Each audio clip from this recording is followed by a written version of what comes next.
Hi, Dan DeFedericis from Saratoga Report, and I'm here with Mike Piazza, the founder and managing partner of Zilla Racing Stables. Mike, can you believe we're really just about less than 2 weeks away from the Saratoga Meet? Isn't that crazy? Yeah, it really is. It's just I exciting. it just snuck right up on me. You've had a busy spring. You've been out of state at 2-year-old auctions. You've been winning down at Belmont. Holy cow, you've had some a lot of wins lately. I'm seeing it from a side perspective. Tell me exactly how your spring's gone as far as horses and so forth. It's going well. I mean, we have like you said, a bunch of wins that came recently, but we just have so many races where, um, we just need things to go our way. They haven't. A lot of bad luck. We have speed horses in races where we're drawing a lot of horses have speed in the race. Our races with our closers are drawing a lot of races where there's no speed.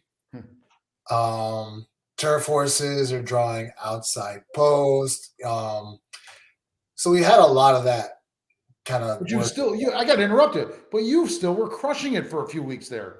You guys had it on. You were winning a lot. You at one point you were won like 6 out of 8 or something like that. I don't know the exact percent, but you've had some good wins here. Yeah, maybe like 4 wins we had bottled up in a short period. But again, before that, we were 1 for 25. So um, again, a lot of like I said, a lot to do with the reasons I said. But that stuff also works in your favor when things don't work out for you because, like, we've had a horse named To a T. She's earned maybe 200,000 or so for us since we bought her for 50,000 over a year ago, and I believe she's run maybe 18 times in the allowance race, and she's hit the top four, I think, in all but two. So she has a ton of seconds. Um, so by running second, that allows you to keep running in the same condition. Right. Whereas had she won one of those races, we'd have to go into a tougher race and hitting the board would be more difficult. Um, so there is some pluses of not beating a condition. Um, so a lot of the times when you see wins kind of like, you know, come in bunches, often it's going to be a product of those conditions just working out well for you at the time. But then those horses are now going to be in tougher races going forward, like our horse we have together who just won Sonic Speed. Congratulations. Thank you. It's good to be a week out of a win. Yeah. And now it's going to be tougher for him. Yeah. You know, had he ran second or third, we can kind of come back to the same spot and look good again. But now he's going to have to graduate and, either run out of town against softer horses or we're going to keep him in Saratoga, which I'm sure everybody would like to at this point. He'll have to be running against much tougher horses. So the probability of him, having a winning effort is going to be, much lower than it was previously. Yeah. Plus, Saratoga is always a $35,000 claimer. Just to put it out there, feels like at Saratoga is like a 45, 40 or 45 elsewhere. It's just tough. It's tough in Naira and it's really tough at Saratoga. But you've got me to the winner's circle. Full disclosure, we touched on it. I've been an on and off owner with Zilla Racing Stables, and they've got me the winner's circle a few times, including at Saratoga. But man, it is tough. Especially with turf horses because those horses tend to get claimed less often, especially if they don't have any dirt form. So it kind of allows you to take that $50,000 horse and run them for half the price because the probability of you losing him is considerably less. It's like our horse with Sonic Speed. That's why no one would ever claim him for 35,000 because that's kind of like the bottom in New York for the restricted claiming races on turf for the 3 Life, and his dirt form just not good enough to compete at any level in New York. So it makes it a dangerous claim because like you can't drop if you need to, and you can't get out. For that reason, you could take a horse who's technically worth 50 and put him in a 35. Whereas if it was a dirt race, there's so many levels below 35 on dirt that people would gamble for 35,000 because they know they could at least go to a 25 or a 16 or whatever and still get out. So that's what kind of like makes claiming horses like Sonic Speed difficult, because you could have difficulty getting out of those horses and you're running against tougher horses than the value of the condition. What, let me ask you a general question here. If because I found myself in this spot 18 years ago when I first got into the ownership ranks. If someone's out there and they want to spend, modest money, not 10,000, not 15,000, significantly less than that, well less than five, and they want to get into horse ownership at a small level, what I tell people is look at several different options, several different stables. Don't use a rifle bullet and just go with that. Take the shotgun approach and do your research. Go slow. Don't be in a hurry. What is your general advice you would give to someone looking to get at the modest end of horse ownership? Yeah, just what you said is perfect. It's kind of why we use multiple trainers. Um, I think it's important to see what it's like for all different views, because every outfit, whether it's a trainer or another syndicate, they're all going to have their pluses and minuses, and it's all about what matters most to you. Some people value communication at the highest levels and they don't care if they win or lose much. And there's some people who winning means everything to, and the communication doesn't matter as much. Um, so yeah, it's kind of like, everyone has like their own thing. You get some people who bet the horses, and without betting, we wouldn't have horses to own. But I feel like if you have people who bet the horses heavily and they own the horses, like it's kind of a difficult spot, because when you lose, the pain hurts so much more. And when you win, yeah, like it obviously must feel better if you bet the winning horse, but you already get so much excitement from winning the race and the purse money as the owner that I don't know, like I don't think the added upside of betting the horses heavily like really outweigh the downside that you're going to compound from not only putting up the money to own a horse but paying the ongoing expenses and then pay for your losing tickets. And most horses lose money at the windows. I mean, the track takeout is significant. It's really tough to beat that. So you can pick your spots, but the one thing I'll always say with people who bet horses, like even if you own a horse, you know how well your horse is going into a race. And, we try to communicate at the highest level we can. Every trainer we use gives us different information. Some tell us everything, some tell us a little, and some tell us something in the middle. But we try to, let the owners know how their horses are doing going into a race, so that can help you decide if you want to bet your horse or not. But I always say it doesn't really matter how well your horse is doing. You still don't know how the other horses are going to do. So I think when you're betting a horse you own, the best thing to do is just know when not to bet it. Because if you know he's likely not going to win the race, then you save yourself some money. But at the same time, if you bet him when you like him, you still don't know how the other horses are going to do, and you might end up being disappointed. And the horses just don't always go as you plan often. So One little underutilized resource for those looking to get into ownership game is the website OwnerView, which I believe is a combination of a few different horse organizations, and they've got ratings on there from everything from trainers to syndicates and so forth. The ratings aren't utilized as much as I wish they would be, but it is one resource that I encourage would-be owners to take a look at. Again, do your research, do it across the board. Don't go with the first stable you talk to. Get one that it's kind of like picking a college, right? It's less so about what's on paper. It's more of where's your comfort level, what feels right.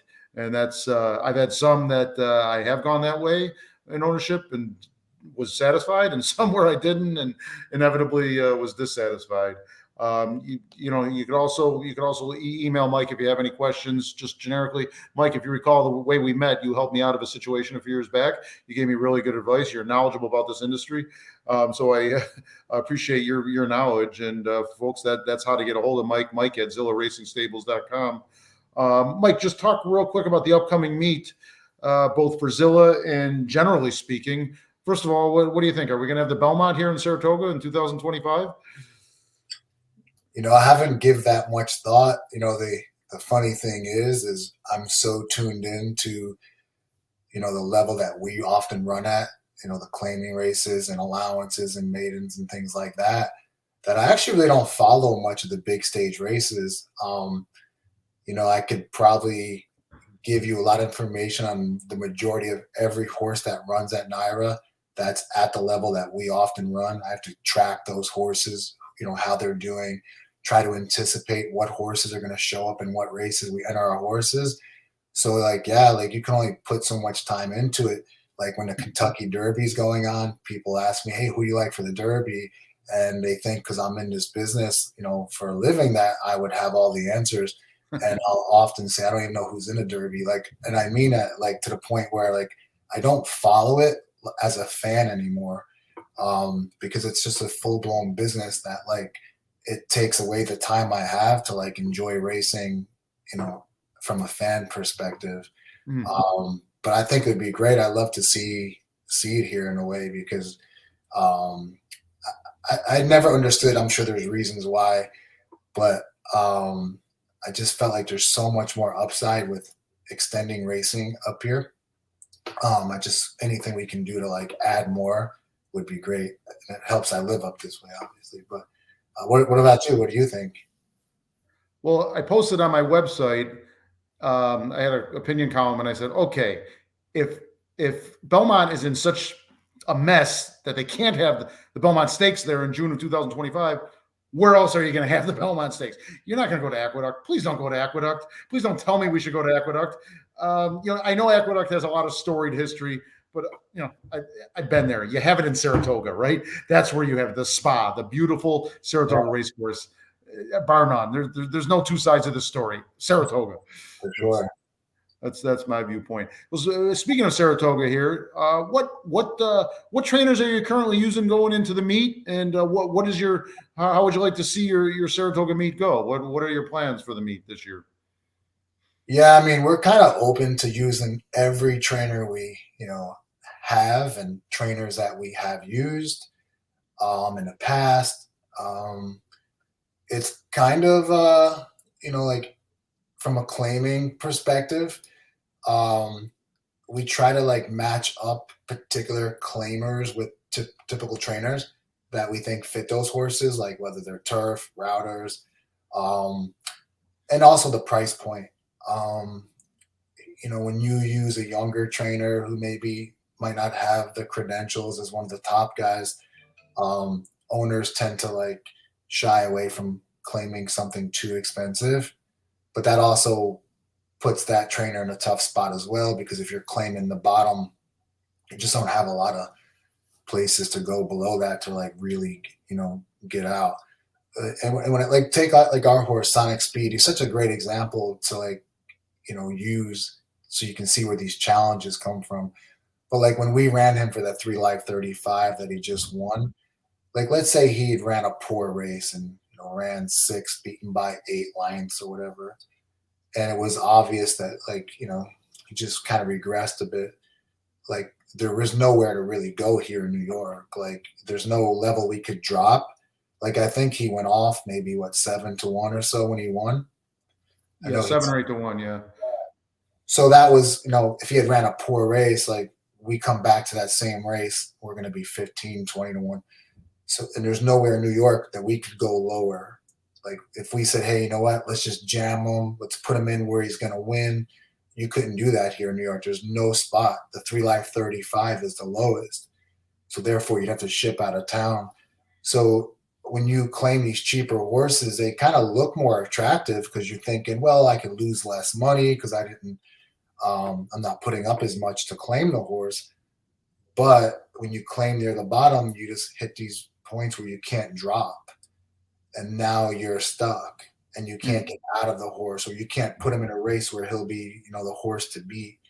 And that becomes a real tough challenge. And the bills still cost the same. I mean, I remember when I talked with you, getting you out of your problem that you mentioned.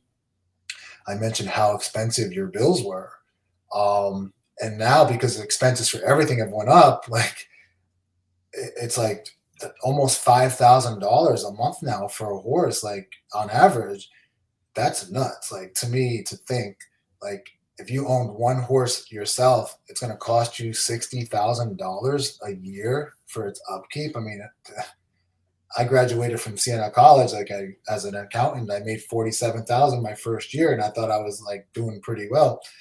And this is a horse. One, it's going to cost you 60. So they're really expensive, and they cost the same no matter what level they are. In fact, you probably most people would agree the lower quality horse costs more because he tends to need a little bit more work. Um, so yeah, like it's just a tough. It's tough, and you claim near the bottom to be safe, but it's actually what often gets you in trouble. The horse Rosa Veloce, Rob Atras has her. She just ran in the stake, but she's won a few big races for him. Um, Ray Handley used to train that horse, and I put out a message to my partners. I reached out to Ray. I said, "Hey, what do you think about claiming Rosa Veloce back?" And he's like, "Yeah, I'd be okay with that." And I reached out to all my partners and put it out there, and there wasn't enough interest. I only was able to maybe gather like 60%, and I would need at least 80 probably because I would put up maybe 20% for myself. I couldn't do it. So then I let Ray know there wasn't enough interest. And Ray said to me, he's like, "Hey, ask your partners. He'll do one of those like no expense deals where he pays all the expenses, $5,000 a month in value. And in return, he gets to keep like 2/3 of the purse." So I put it out there with a follow-up text message to my group. I said, "Hey, you can choose. You want to pay the bills and do the things the standard way, or you can do a no expenses deal." And it still didn't fill. And then she ran for the 45,000 that day. There was no claim on her, so we would have got her. And I think she went on and won like an A other than, a two other than. She's done real well for Rob. But I've had other horses too that I have been unable to fill that have went on and do really big things.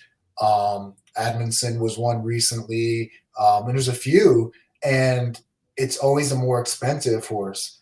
Like the owners kind of shy away from them because they think, well, if I put up, 5% of a $62,500 horse, I could lose a lot of money if it goes bad. But those horses have a lot going for them. They run for huge purse money. Even if you have to drop, the purse is so huge that you could still come out ahead. Like we just claimed the horse. Think about it. We claimed the horse back off of Bruce Brown. We claimed that horse with Ray for 40,000, and we ran it back for the 40. And no, yeah, for the 40, but we stretched him out to 7 furlongs. And this horse wants to go like 6, but that's what was available. And he ran well into the end, finished 4th by like maybe 3. And Bruce Brown claimed him for the 40. And Bruce ran him back for 50, but he stretched him out to a mile, going even longer.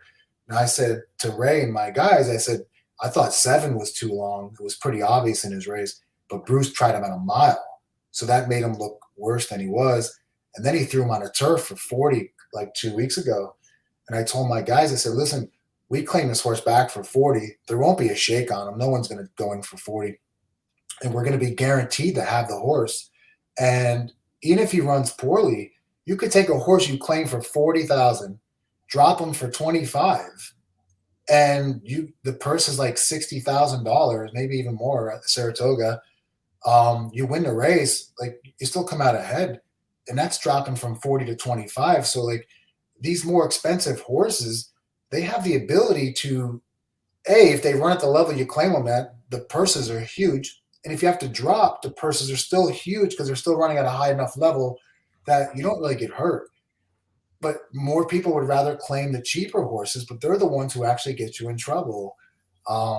So it's really been difficult to try to get people to see through that, you know? You've got a good stable with a lot of people that have been loyal to you, and you seem to be able to put claims together more often than not. They often fill quickly, it seems. You know what's funny, Dan? I have a golden rule now. Me and a couple of my closest clients that we work together, John Bianco from Aquanova, and my partner My neighbor. Thomas. Yeah, and my partner Thomas Hearn. And what's funny is if you look at all our claims that we have attempted to get, any of the ones that don't fill are always they almost always go on and do big things. And there's the claims that look like, connections are just trying to win a race. Don't ever fall for that. When you see a horse with a blinking claim me sign on it, it's never they're just trying to win a race. Okay, no one's giving anything away. So, but those are the races that like those are horses that would fill. Like if you saw a horse who was running for 40, um, like Ray Handel, he had a horse 3-2 zone, I think it was. Like he had it running like the grade 1 forego, dropped it to a grade 3, put it into a 3 other than optional 80, and then he drops it in for 12.5. And like it was a huge shake. Like, what do you think the reason for that was? Like the horse's form was clearly regressing, and he ran in a 12.5 and ran a disappointing like third or fourth. And um, so there's no one trying to win anything. No one's giving anything away in this business. It's hard to get decent horses. When people get them, they hold on to them. They don't ever just give them away. But here's how it works. When I put a claim out, I always say, look at here, this is all you have to ask yourself. If you see a claim alert coming from me, if you think it looks really good, you don't want that one. You've told me that before. Yeah. I've heard that. If I put a claim out and it fills in 5 minutes, I should just like cancel the claim. It's no good. Because if everyone views it as a great claim, it's not a good claim. The claims that will work out, that have proven to be the best claims, are when I put a claim out there and you're thinking, what is Mike thinking here? Like, no, those are the ones you want, because those are the ones that the connections that have that horse think they might get away with this. And we've done our research and, to say, hey, this horse is like, they're just trying to steal a race. They're trying to because it's their form is dirtied up and there's excuses and things like that, So, yeah, it's like, that's the difficulty, is getting people to, and you'll learn with working with us, like you'll learn how to like look deeper into a racing form and understand the conditions. One of your guys, Jay, I bump into him often, and he'll come up and talk to me about Sonic, and I'll explain all the conditions that we have with this horse. And like he won for us, last week, but for all those races that we lost because he had a lot going against him, he had a lot go for him in this race. Like he was able to get out front, sitting right off of a pace of 25 and change. Now I give Trevor McCarthy a lot of credit for the the ride he gave him, because had he just kind of put him in a pocket, in his old standard running style with those kind of fractions, we would have never had any shot to win the race. But that was like a 25 and 1, maybe whatever quarter, and he had him just sitting right out there second. But that win is a little bit dressed up, and that's where you have to be really objective. Like that's a really slow pace. And the horse that almost got us, he had a really tough trip. All things equal, he ran the better race. And even though we had a slow pace, we still almost didn't hold on. So those things make it more difficult to repeat themselves going forward, because again, we're going to be going up in class against tougher horses. So you need more things to go your way. And, that horse that almost caught us, if you recall, we were that horse at Saratoga last year, and Gary Stevens pointed out the bad luck we ran into when he was on the rail and just couldn't get through. Remember that with Sonic? Yeah. And, and what's like very tempting for people to overlook, do you ever use anything like Ragozin sheets, or like, are you mostly like a racing form guy? The form. I use the form. Yeah. So like a lot of people swear that the Ragozin sheets are like the best performance tool. And I would agree with that. If I had to like pick one thing, I think the rags and sheets are probably the best. There's some other tools I think are really good too. But the issue with rags and sheets, you'll see Sonic Speed always has a pretty strong rags and sheet number. So it kind of like misleads you a little bit to think he's a little bit better than he is. But the issue that I have with rags and sheets is they really give a credit, like a performance boost, um, to horses that have, trips where they lose a lot of ground. And that number gets really impacted on the turf. So when he has a lot of these trips where he's like gone wide, he gets this like, a really strong Ragozin number because of the wide trip. Yeah. But the thing that's not captured is when horses have wide trips, they actually do gain a benefit of having a pretty clear path to start when they want to start to go.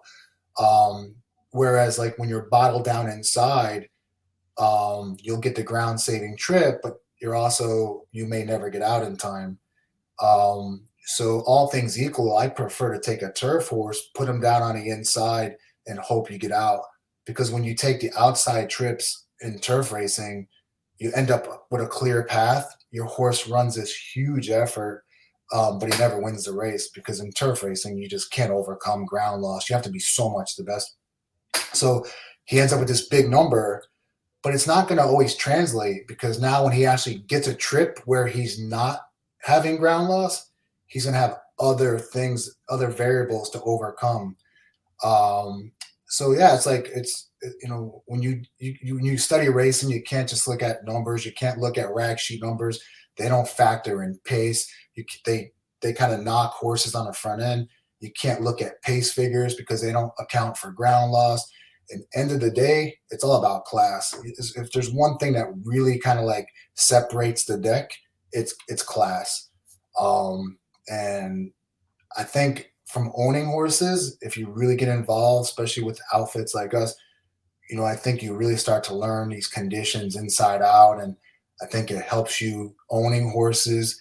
It helps you, if you have horses with other outfits, it helps you, kind of see if the horse is being managed properly a little bit more clearly, and what questions to ask. And you can also obviously increase your handicapping skills because I feel like when you really start to know the condition book, what type of efforts can win particular races, it will change everything for you. Because there's so many people out there who handicap that really don't know like the class of the races. Like when you just take like I don't know, like a 3-year-old only race for 50,000 in Saratoga, like you're running against straight 3-year-olds and the claiming price is 50,000, but you take an open 20 claimer for 3-year-old and up, non-restricted open 20. Now, if you see that, like most people would think, oh, he went from a $50,000 3-year-old only claimer, he's dropping in for 20. That would look like a really significant class drop, but it's not. Those horses in the open 20 are outrunning the 3-year-old 50s any day of the week. And it's real important that you don't get so caught up in just claim price. Right. Because claim prices tend to be higher the younger the horse because they have conditions available to them still, but they're slower. As we get older, the horses get older, the claiming price drops because conditions have been exhausted, but the speed of those horses go up and they become faster. So you're actually, when you're claiming young horses, you're actually more likely to like lose because you're paying for conditions that he may never even be good enough to exhaust. And then when you claim the older horse, his conditions have already been exhausted. So the claim price drops, but you're getting a faster horse.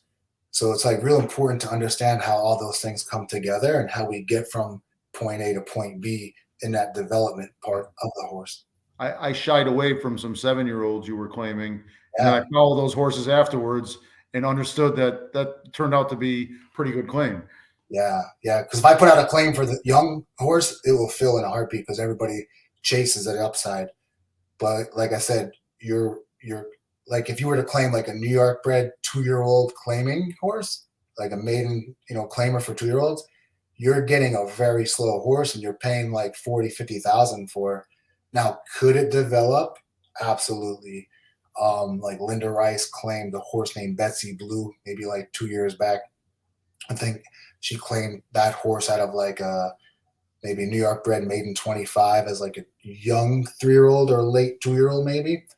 Um, Actually, Weaver claimed it off of Carlos Morton, and then Weaver put it into an optional 50, and Linda took it, and she's won, maybe 800,000 with the horse. But that horse was like the exception to the rule. Most of those horses that are in these 2-year-old maiden claiming races, most of them all go like they'll be out of New York. It's like 1 out of 1,000 maybe go on and do something once they already kind of run at that level. But Linda hit gold with Betsy Blue. And I remember Tax a few years back was a claim, and every Triple Crown race seems to have one horse that was claimed along the way, and then it's in a Triple Crown race. Yeah, Mike, this was really good. I think we should continue this through the season as Saratoga goes. Keep talking about things. You got such knowledge. I'd like to keep doing this. Just have your thoughts and so forth. I find this interesting. I'm sort of I'm a small time owner. So I know just enough to get myself into trouble. But thanks, Mike. Yeah, any last thoughts here? People, Mike's very good at getting back to people. If you got a general question for him or something, you want to reach out, there's his email. Mike, any last thoughts here? It's been tougher now having 3 babies now. Having a 6-year-old, soon to be 6-year-old, 4-year-old, and a soon to be 1-year-old. It's been tougher. But yeah, if you want to reach out to us, I'll be in Saratoga mostly every day of the week. I have the Zilla Racing golf cart. Be happy to pick somebody up, give them a little tour of the barns that we use, answer any questions, even horses they may own. I don't like to, give, any advice to anyone that, is a horse they don't manage. But if someone wants to just reach out to me for any questions, feel free to. It doesn't have to be Zilla related. Just I've been in the boat before where you were seeking answers and didn't know, like when we first met. I'll always be there for anyone who needs help. Excellent. Mike Piazza, Zilla Racing Stables. Check out the website. Get a hold of Mike if you have any questions. And Mike, let's do this again sooner rather than later. Sounds good. I appreciate it, Dan. Okay. Hang on with me here for a second here. Yeah.